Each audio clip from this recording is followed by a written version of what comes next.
Hey, everybody, it's MNTV Mike, and thank you for getting us to 250 subscribers. Woo woo! That's my little pie celebration there. Oh, you know what? I was going to try this too. I'm hoping everybody out there is having a good day, having a great Easter.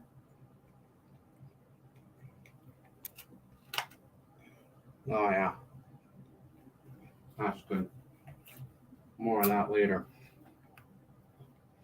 Of course, like I mentioned, we're going live today. We are talking about YouTube strategies, what I've learned getting up to 250 subscribers over this past 2.5 months or so. And of course, I did also mention that I am going to do a small giveaway, and more about that at the end.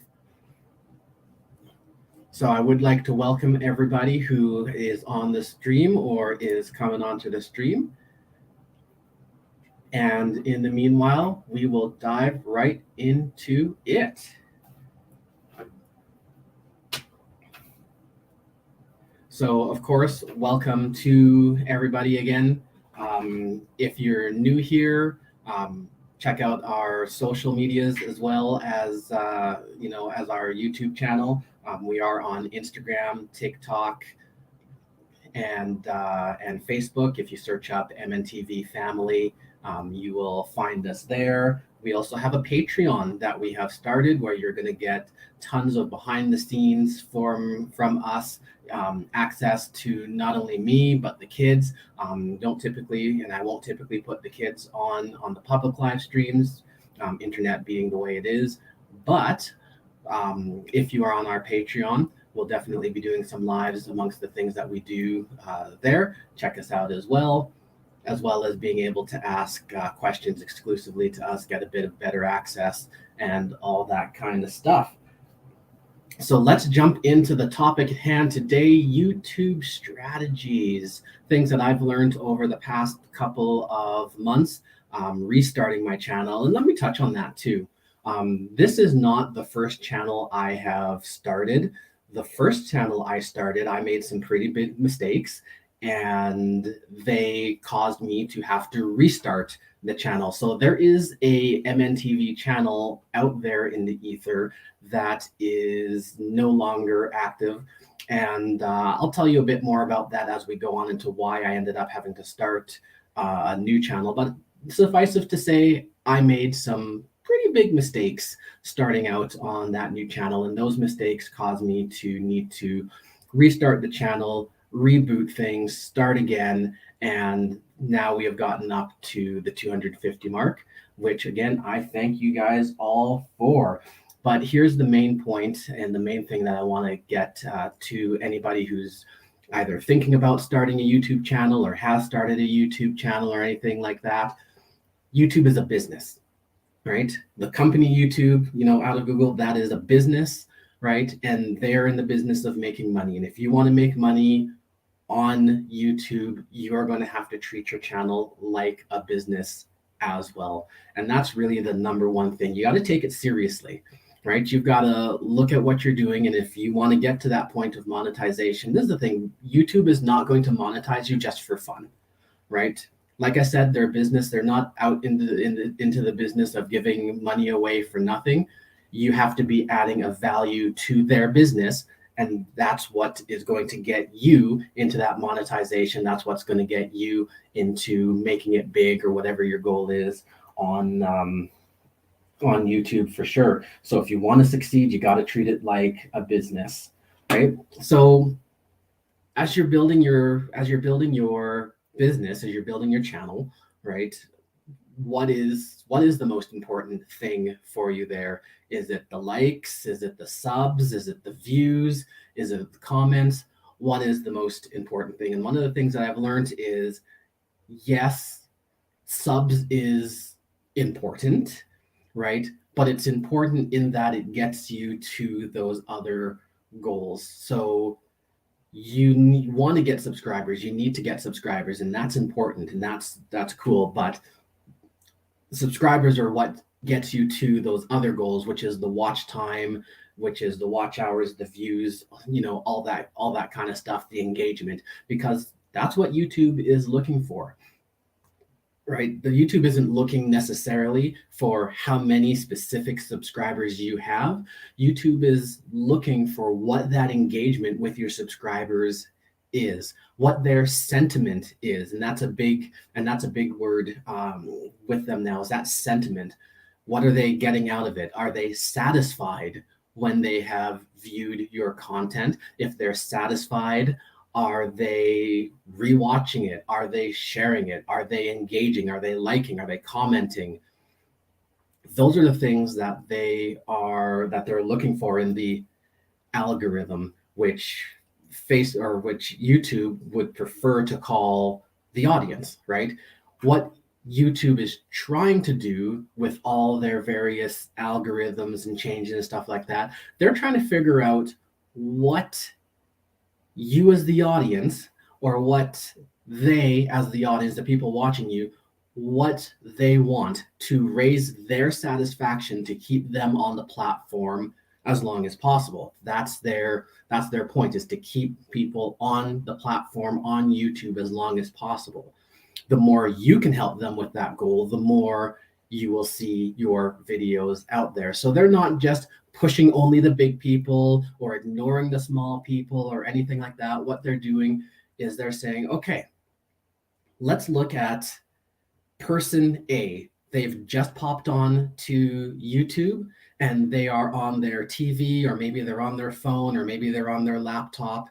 And you'll notice if you go onto YouTube right now, which clearly you are if you're watching me, and if you open up YouTube on your phone or on your laptop or on your TV, your home screen is actually going to be different, because YouTube is looking at you and they know, okay, when person A is on their laptop, they tend to watch this type of thing.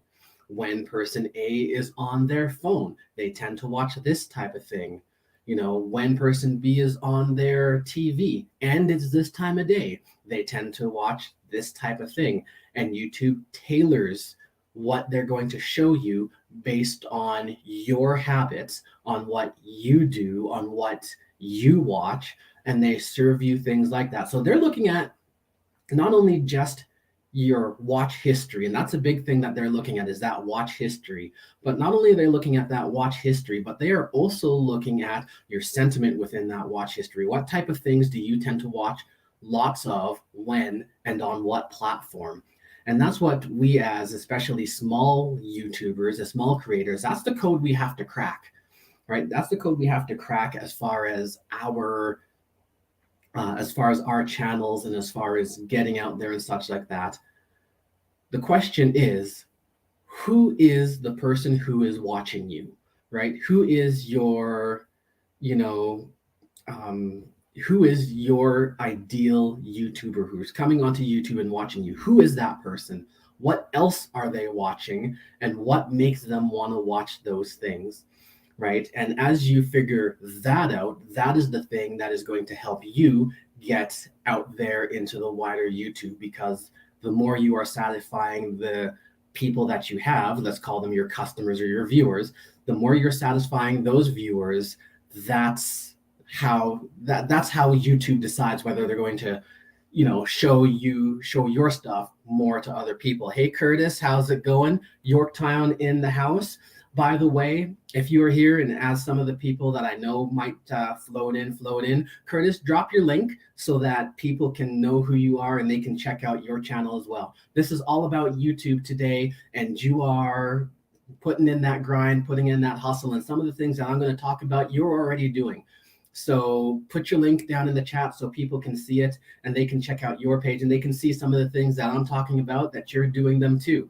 I am not perfect. If I was perfect, I'd be into the millions of subscribers already. A lot of the stuff that I'm going to talk about today, I'm learning, right? I'm learning this stuff. I've done a lot of research of late on it, just digging deep into what YouTube is and what YouTube is looking for and how to get out there. So that's what I'm, so that's where I'm at, right? That's where I'm at. is learning and growing and taking this channel to a whole next level so I can get to 500 to 1,000 and to beyond that. Because remember, getting to 1,000 is just like, that's like level 1 monetization. Once you get to 1,000, you still want to get to 2, you want to get to 5, you want to get to 10, you want to get to 100,000 and more, but you're never going to get there if you haven't figured this stuff out. And that's what I'm trying to do. And I'm hoping that I'll be able to help some of you guys who watch this. I'm hoping that I'm going to be able to help you guys figure that out too. So, as I was talking about, right? Are subs important? Yeah, subs are important, but are they the thing that you need to be looking at? No. And that's why, doing things like sub for sub and all that kind of stuff is such a dangerous thing. Because when you are doing things like sub for sub, what you are doing is you're putting people into your channel that aren't really interested in your channel. They're only interested in subscribing to you so that you subscribe for them. And this is the danger of that. They're not watching your stuff. So YouTube cannot get a sentiment from them. And worse than that, they may be getting a negative sentiment for that, because when they're going onto YouTube and YouTube is saying, hey, you subscribe to this channel, why don't you watch this video? And they're ignoring it every single time. What YouTube learns is that this person has made the decision that your content isn't worth looking at. And if that person thinks it's not worth looking at, maybe other people are going to think it's not worth looking at too. So it's that sentiment that YouTube is looking for. So that's why sub for sub is such a dangerous thing. You can end up ruining your channel just by having all these people who aren't bothered with your stuff, who aren't bothered to look for your stuff. What you really want to do is you want to create a community. And if you look at, the how to grow your YouTube channel videos and all that kind of stuff, they're going to tell you the same thing. You want to create a community. You want people to be invested in what you're doing. You want people to be invested in your live streams. You want people to be invested in your videos. You want to give them something that keeps them coming back. And that's one of the places where us small YouTubers sometimes fall a little flat, because we probably haven't figured out yet. And I mean, I haven't fully figured out yet what it is that, they talk about niches, right? And you've got to find your niche, right? And when you find your niche, you're going to find people who are in that niche, and the people who are in that niche are going to be invested in what you're doing once they find you, because their likes and their dislikes and their thoughts patterns are going to kind of match with what you're doing, right? For every person on YouTube, there is people who are looking for exactly that. Even me, for whatever I'm doing on YouTube, whatever it is that I'm doing on YouTube, right? There are people there, right, out there that are looking for what I'm doing. The trick is, A, to find them, and B, to give them something that they can resonate with, right? And at 250 subscribers, I can say I have found a couple of people, right, that have resonated with what I'm doing. And that's awesome. And that's great, right? And that's what I have to keep growing on, right? When I look at my analytics, and I'll pop up my screen for analytics and we'll go through that a little bit later on. But when I look at my analytics and see what videos are resonating, which videos are not resonating, it's very clear, right? People want to see me and the kids travel, right? That's the stuff that goes up and up, right? I have one video that's well over 10,000 views, which is insane for somebody this small, right? But obviously I can't do that all the time. So I have to find other things that same audience is going to resonate with. And this is the thing about YouTube is, people don't just resonate with one thing. There's nobody who is so shallow that they only have one thing that they are interested in, and that's it. Even within, a channel genre, there are going to be people, the people who are watching you, they're going to be okay if you do more than one thing exactly, right? I'll use Curtis as an example because he's here and I can see him, right?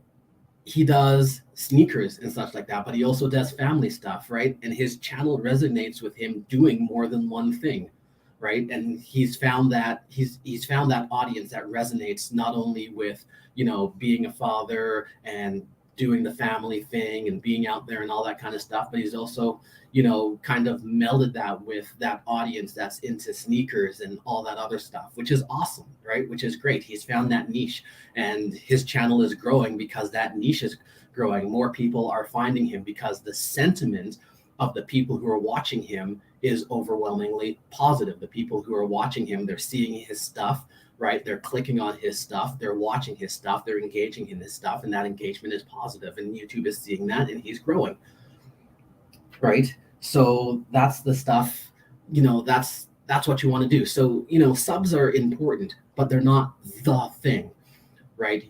If you have a good product, right, which is what we're doing here, right? All of us who are on YouTube, whether we're monetized or not monetized, big or small, we are putting a product out there, right? Our product is just like a TV show, right? Just like a TV show is a product, right? And when we do TV, we look at ratings, right? And ratings is who is watching, how many people are watching, and what is their sentiment on that, right? If lots of people are watching it, but they're watching it because they're waiting for the next train wreck, or they're watching it because it's so polarizing, that show may not do as well. But if people are watching a show and they're engaging in it and they're talking about it, and it's all over the internet the next day, who did this or who did that on this TV show or whatever not, and there's that conversation that started about, and there's that engagement. Those are the shows that last, because not only did we watch it, but it got us to engage in it. It got us to talk about it. And that's an important thing, right? That's an important thing. So, I know I'm kind of harping a little bit on subs not being the most important thing, but it's an important thing to understand. It's not the most important thing, right? Especially in the small YouTube community, we look at those numbers, and I look at those numbers, right? I've been obsessing over getting up to 250 for probably a couple of weeks now, right? My channel, it went up really quick. I started, the first 2 months, I was getting over 100 subscribers a month, which is insane, right? And then it just kind of went plateaued at like 240. And I've been sitting at 240 for the longest time, and it took me a long time to get those next 10, right? And it was boggling my mind. But part of the problem was me. I was obsessing on that number, right? That subscriber number, because it's there, it's big, it's bold. It's the first thing you see when you go onto somebody's channel. You see their channel name, and you see how many subscribers they have, and you see how many videos they've put out, right? It's right there, it's in your face. And people do make judgment calls based on how many subscribers you have, because the more subscribers you have in their mind, the more either successful or the more interesting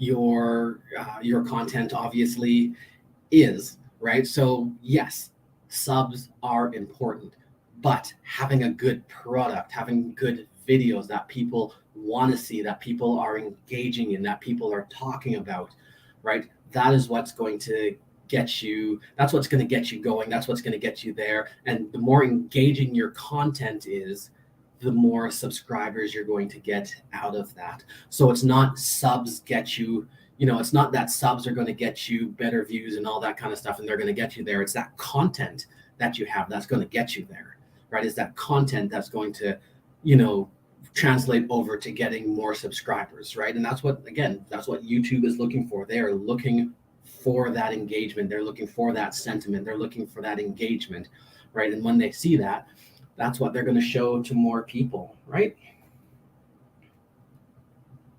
So I was mentioning a little bit as well about the algorithm, right? And what is the algorithm? And if you do your research, and again, I've been looking into this for a little while now, and trying to get my bearings on this so I can figure out what I need to do to get to my next level, which is 500 and then 1,000 and so on and so forth. And one of the predominant things that I've been learning about the algorithm is, number one, nobody at YouTube likes to call it the algorithm. What they're focused on is the audience. They're focused on the audience. They want to be able to serve the audience out there with what they are looking for when they are looking for it, right? And it all comes back to some of the things that I was mentioning already. like having that positive sentiment and all that kind of stuff. Quality is a big thing too. And it's not like quality is the end all and be all, but you got to have that sense. And I guess this goes back to treating it like a business as well. You want to be treating this like a business. If you're treating your channel like a business, then you're going to want to be improving every time you put a video out. You want to be doing better and better and better, because that means you're putting out a better product, right? A clothing company doesn't just sit there and say, okay, this line this year was good enough, so I'm done. No, every year they put out a new line. Every year they try to put out better clothing that you're going to want to buy, right? Restaurants, every year, every season, every couple of months even, they're trying to put out better food, right? That's going to entice you to come in. Some restaurants do better at that than others. And guess what? The restaurants that do better at that, they get more customers and they get to charge more. That's how it is, right? And same thing with YouTube channels. The more you can put into your quality, right? The more effort people see you put in, the more likely they are to come back, right? Yeah, there's going to be people out there that are good with buying a cheap pair of shoes, right? But the fanatics that really know shoes, they're looking for the quality, right? They're looking for the fine details and all that kind of stuff. And they're looking for that in your channel as well, right? Talking about thumbnails, because one of the things that I'm learning as well is and we all know this intrinsically, and I think this is a lot of stuff that we probably know kind of percolating in the back of our mind, but sometimes it just takes saying it and getting it out there into the open, right? But your video is one video amongst many videos. They get plopped onto the homepage, and it's a competitive market. Like I said, just like a business, it's a competitive market out there. And the first thing that you have to be able to do is get somebody's eyeballs to look at your thumbnail. And then secondly, you got to get them from looking to clicking, right? And that's where the thumbnail really comes in. So you have to have a thumbnail. And again, this is stuff that I'm learning, right? And when I look at my channel, there is a long way I can go to improving a lot of this stuff as well. Simplicity in your thumbnails. The average person will look at your thumbnail for less than 2 seconds. The average is 1.8 seconds that they are going to look at your thing. Do you want to know how short that is? Let me give you an example. Did you catch my page? That was 2 seconds. So you even had a little bit of extra time. That's how long it takes for the average person to look at a thumbnail and decide whether they are clicking on it or not clicking on it. Not a lot of time, is it? Right? It's not a lot of time. So what you have to do with your thumbnail is you have to look at it and you have to say, okay, what is the major message I want to get to a person in one glance? In one glance. And what that means is you got to go for simplicity. You want a simple thumbnail, right? You don't want it to be too busy. You don't want it to have too many elements or anything like that. You've got time for basically a singular message. And that message needs to be, and this is a key word for this, it needs to be intriguing, right? You have to pique their curiosity in that thumbnail to want to go any further with that, right? So that means you want to keep it simple. You want to keep it down to maybe 1 or 2, maximum 3 elements on there, right? Because you can't process all that stuff. You can't process, 30 different elements in there and what's a busy background and what it's all about. So you got to keep it simple. You got to make it intriguing. You got to, make it something that people want to click on. Little tip is our primal mind is tuned to look at things that are bright. We like shiny objects. That's our primal mind. So bright colors help, right? Faces help because our minds are also primed to recognize faces. That's the familiarity bias, right? So you want to, so you can do that. Now, faces is a double-edged sword. because yes, we are, we want to look at faces and we're keyed in for faces, but when that face is a stranger, then you can actually kind of go the other way if somebody says, well, I don't know this person or whatever not. So again, you have to go back to what is going to be intriguing for your customer, for your viewer, for your ideal viewer to actually take the time to click on. Right? So you want to tell a bit of the story in there. You want to keep it simple. You want to, people are making their decisions in like 1.8 seconds on that. So you've got to be very impactful, right? With what you're doing, right?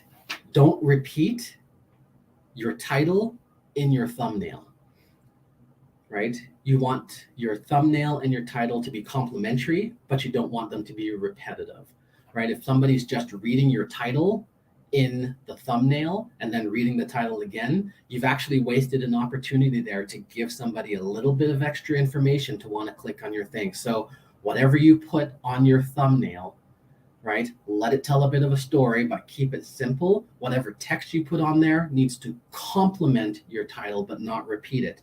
Now your title is, the second thing that they're going to look at. They're looking at that picture, they're making a flash judgment. Second thing they're going to look at is that title, right? And what is that title telling them? And same rules apply. Keep your title simple, keep it intriguing, right? The whole aim with this exercise is in the very limited amount of time that you are in the decision making mode for your ideal person, to help them make a quick decision that your content is actually something that they want to look at. And this is something that people are doing very rapidly. So you have a limited amount of time to make the maximum amount of impact. And this is all before anybody has ever seen your video, right? At this point in time, it doesn't even matter if your video is good or not. People haven't seen it yet. This is all the stuff that we are getting through to get people to look at your video, right? So putting your video aside, you could have the best video in the absolute universe. If people aren't going to click on it, what's the point, right? So making sure that you have an impactful thumbnail, that it's simple, that it's not repeating the title, but giving some sort of supplementary information, and that thumbnail is telling a bit of the story of the video, right? Also, make sure when you're doing your when you're doing your thumbnail and when you're doing your title, that you are not making promises that you are not keeping in your videos. And this is important, right? There used to be a time when the algorithm was just looking at, the metadata for a video. So it would look at the title and it would look at, whatever metadata, hashtags, all that kind of stuff you put in, and it would just serve them based on that. And that led to the whole clickbait phenomenon, where you could put whatever you wanted in the title, people would see that, and that's what would get served to them. They'd see it, they click on it. And because views were the most important thing there, that was pushing that out, right? Once you got the view, you got the view, even if your video didn't actually support what your thumbnail and your title were. Nowadays, it's different. And if you're putting in elements in your thumbnail and in your title that are not borne out in your video, right? Then that sentiment, like I said, that sentiment is the important part that YouTube is looking for nowadays. And if you don't have that sentiment, you're not going to gain that traction that you need. People need to want to come back, and they need to gain some trust with you, right? Especially as a new YouTuber, you need to gain some trust. Once you've got that trust, sure, you can start to take a few chances and a few leeways, but again, you don't want to do too much that you're going to start to break the trust with the people. So your thumbnail, your title have got to cut the check, right? And you've got to be able to cash that check when you put when the person actually clicks and watches your video. You got me?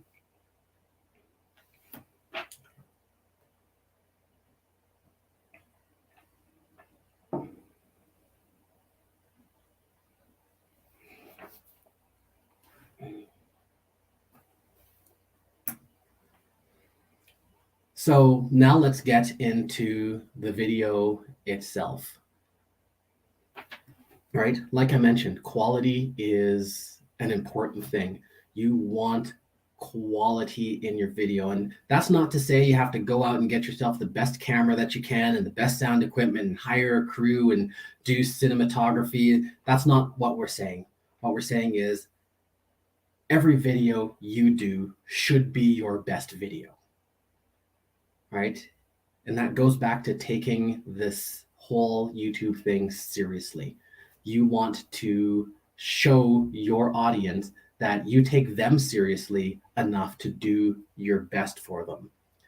But here are some of the things that may actually be killing your viewership and your sentiment. And this is something that I noticed in my video. So I'm actually going to pull up my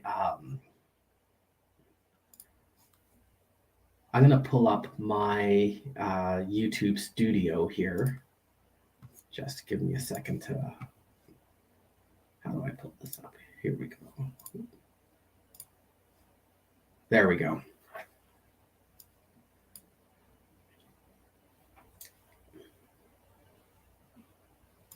Let's do it that way. There we go. So here is my YouTube, here's my YouTube studio. And what I wanted to highlight is something that I noticed on pretty well all of my videos.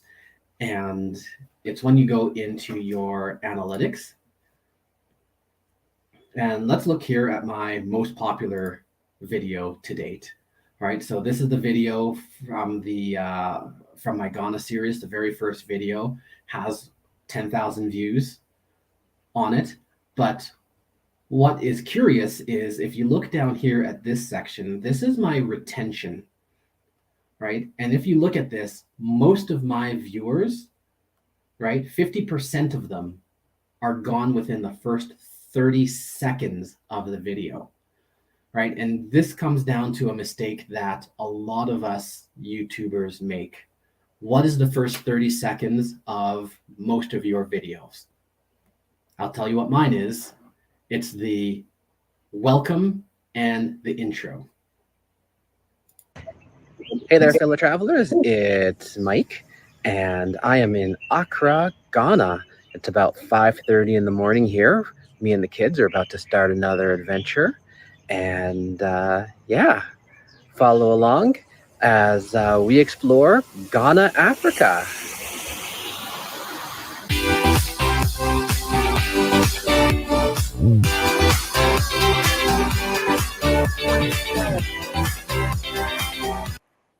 That's the first 30 seconds. And what have I done in that first 30 seconds? I haven't given anybody anything of worth to them. So 50% of the people who start watching this are gone by the time that intro is finished. And that's to say, and I can show you many others, right? But that's to say the intro that you do and that whole welcome thing might be killing your videos or might be killing your viewership and your sentiment. Here's another one, again, from the Ghana, series. And what's in that first 30 seconds? It's that intro, right? And do people want to watch the intro? No. So what do? Do they scrub forward? No, they click away. And that's where the problem lies. So your viewership really starts after the first 30 seconds. Look, 51% of people are gone, right? That means half the people ever get past that and go on to actually view the video. Only 13% of my audience actually got to the end of this particular video. And that is to say, watch what you're putting in your video. People are making decisions very quickly on what they're going to spend their time on YouTube. So give them something that makes them want to stay. And that's where we come to the hook, right? And you'll hear it talked about a lot. The hook is what's going to get people to stay. And it's what the hook is in its kind of psychological form is what you want to do is you're creating a curiosity loop. If you give somebody that they are curious about, they are going to stay to close that loop. If you give them something that they just got to know about, or they just got to find out, or they just got to see the conclusion of, they will stick around to close that loop. Nobody wants to get a tidbit in their mind that they're thinking about that they're never going to find out the answer to. So those first 30 seconds of your video, where you're putting in your little intro and then you're doing the, hey YouTubers, I'm blah, blah, blah, welcome to my channel, remember to like and subscribe and all that kind of stuff, right? You got to think, number one, you're telling people to like and subscribe right at the beginning of your video without having given them something to want to like or a reason to actually subscribe to your channel.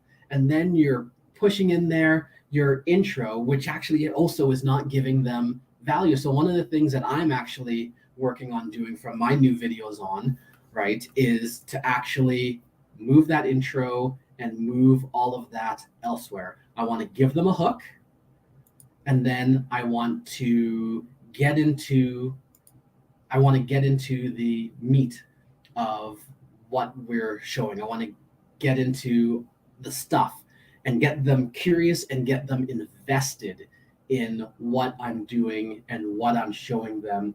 And then once you've given them a reason to want to like, once you've given them a reason to want to subscribe, then you've got time and space to be able to tell them to like and to tell them to subscribe. You know, then you're more likely to do that, right? My latest video, actually, let's see if I can pull it up over here. Let's share this instead. And we'll go to videos. So my latest video, if I pull that up, you'll notice that the first thing I'm trying to do is I'm trying to give them a hook. Very happy with it. What's happening with my vehicle, right? My title said broke down but not out, so I'm giving them a bit of that, right? But I also said this was a $100 day trip challenge, so I'm hoping that I've given them a little bit of, oh, this was a challenge but he broke down, so what happened? How did we get from $100 day trip challenge to this car is being towed?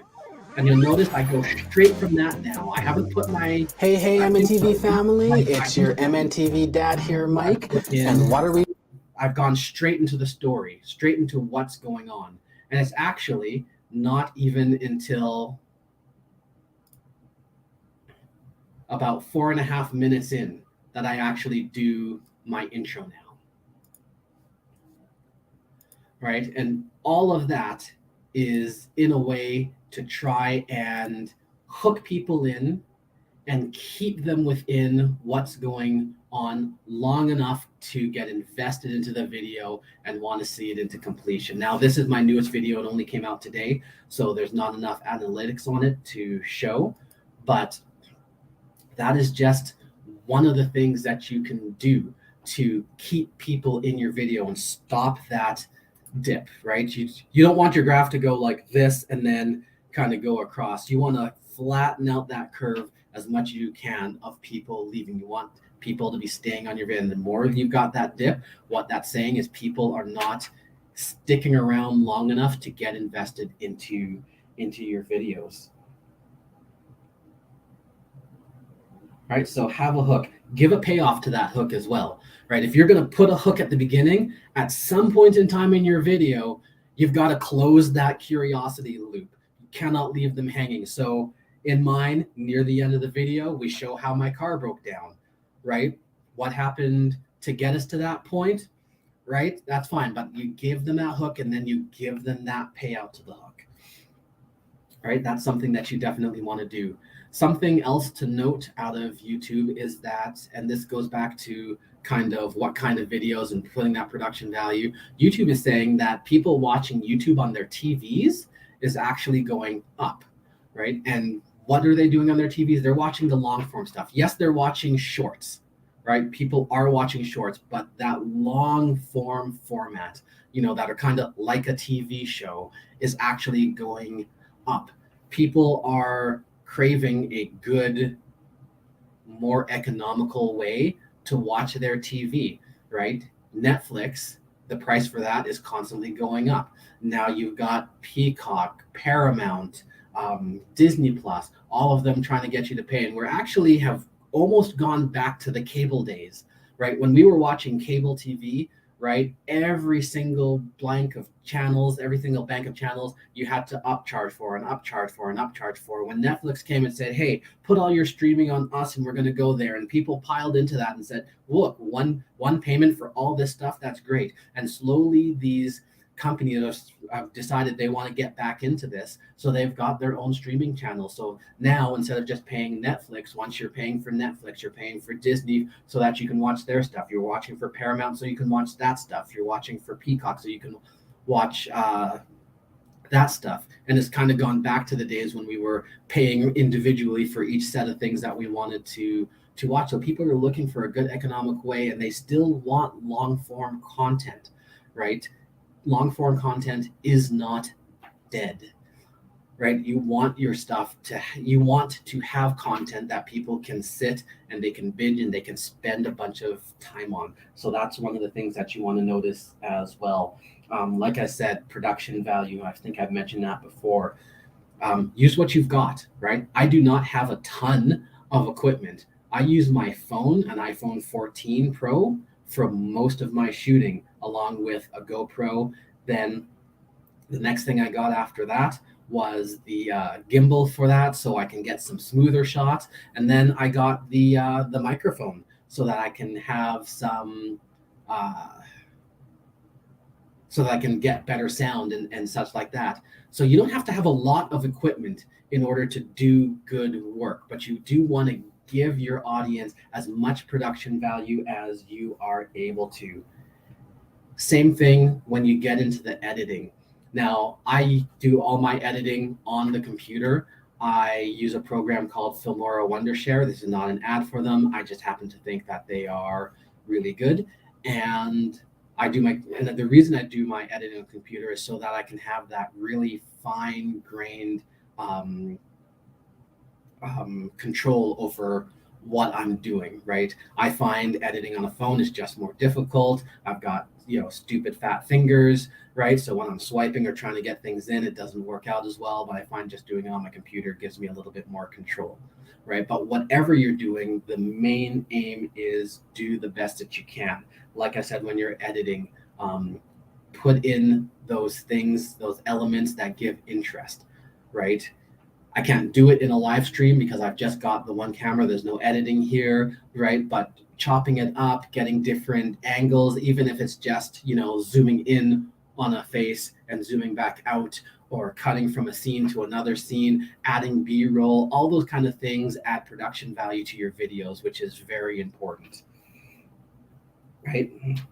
A couple of small tips that I have. When you're in selfie mode, so that is when you have your camera looking back at yourself, when you're editing, flip that video, especially if you're doing a driving video. I see a lot of people who have their video in selfie mode, and when they put it on this, when they put it into editing, they put it out there, it's backwards. So it's like they're driving on the wrong side of the street. They've got a right-hand drive car, which is weird because in North America, we have left-hand drive cars. So just little things like that will up your production value and help people to see that you are putting the effort into it. Shooting vertical, like I just said, people are, still watching, and actually more and more watching their videos on TV. TVs are like this, not like this. So if you're shooting like this, you've got all this real estate that you're losing out on by shooting this way, when you can show people the fullness of what you are doing, which is very important. It's weird, right? If you're on a TV and you see somebody's vertical video, right, for a long time, it's weird because you're missing out on all of that, right? So you want to do that. When you're shooting, especially, do sound checks. Make sure that you're getting good sound. If you're going to be talking in your videos in a place that's noisy, make sure that you've got something, whether it's your, AirPods or earphones or an external microphone, something that's going to get your sound right just as clearly as it's going to get the rest of the sound before. Background sound is good. That ambient sound is good. It brings people in, right? And that sound is important. But just as important is if you're talking, people need to hear you clearly. So you definitely want to do that. Create a style and stick with it, right? And I know, like, especially me, I'm still experimenting with my style and trying to kind of hone in onto what exactly my style is. But you'll notice that as I go, I've been kind of honing into certain things that are working and kind of narrowing it down to something that works and then sticking with those elements. And that's important because people need that familiarity. And when they know in their mind what they're going to get, then they feel more comfortable coming back and forth, right? Copyright music. Be careful about the music that you're using, right? Fortunately, YouTube provides a whole bunch of music, which is great. If you want to use your own music, that's also cool, but you want to be careful about that, because what's going to happen is if you are moving towards monetization, anything that has a copyright, you may not be able to monetize. And worse, if you get a copyright strike, if you get more than a couple, you can get demonetized. If you are monetized, you can be denied monetization, or you could just be banned, right? And you don't want any of those to happen. Looking at, once you've done your video, you've got your thumbnail, you've got that together, you've got a good title, you've edited a great video, the next thing you're going to do is you're going to upload that. And of course, with uploading that, you want to look and make sure that your descriptions and all that kind of stuff are top notch as well. So like if we're looking at my video here, right? You want to give them something. And I mean, is metadata the most important thing? No, it isn't, right? They're looking, like I said, they're looking for that sentiment, that clickability and all that other kind of stuff. But having this here for people to get a little bit of a sense, and it does help because all this stuff that you put in here will help with your search. Now, are most people finding you via search? Probably not. But are some people finding you by search? Probably. And all this information helps them. So giving a brief synopsis, giving them some contact information, or where to find you on social media, right? All those things are going to still be important, right? Making sure that you have an end screen on your videos. Instagram and Facebook at MNTV Family. Making sure you have that end screen on there so people have something that they can action on. Did they like it? They can click right there to subscribe. Oh, look, here's another video right there that they can go to and check out. So having those things and making sure that you've got that going on is very important as well. And then what you want to do is you want to make sure that you're spreading the news, right? Getting out there on your social medias, getting out there on the Facebook groups that you're in, getting your stuff. And this, by the way, is one of the areas I suck at. I am not good at getting other than being on Facebook, I am really bad at getting my videos out there. But you got to do that, right? That's one of the ways that you get them out there, is getting all those other communities, all those other socials to see your videos and to come on into YouTube so you can get those views, get those subscribers. So use your other resources, right? Send it up via smoke signals if you have to, right? But tell people about your stuff. You cannot rely on just putting something out on YouTube, sitting back and letting the views roll in, because it's not likely to happen that way, especially as a smaller YouTube. You have to hustle, right? You have to hustle, right? This, if you want to get it to monetization, this is your side hustle. This is a thing that you have to be very intentional in and very serious about, and take it with a point of pride that you want to go out there. If you put a video out there, tell the world. Get out there and tell people that your video's out there. Encourage them to watch.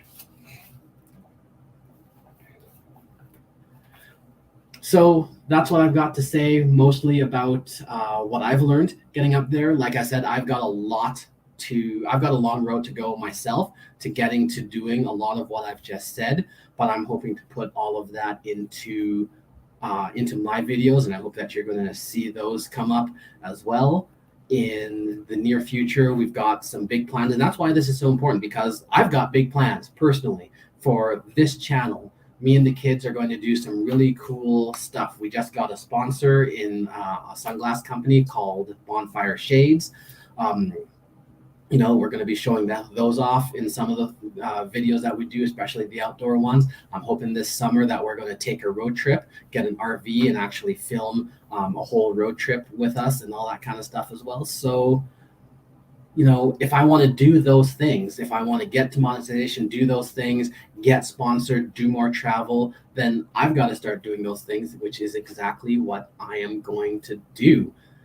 But that being said, I am going to probably call her quits here. I think I've gone through a lot of stuff that people can go through, and I hope that I have given you some things that you can think about as well. Do, of course, if my information has been useful to you, do subscribe to the channel. I'll do more of these live streams as time permits. Subscribe to the channel, do like all those YouTube-y thingies, share this with a friend, check out our Patreon at patreon.com/MNTV for exclusive access to me and the kids behind the scenes.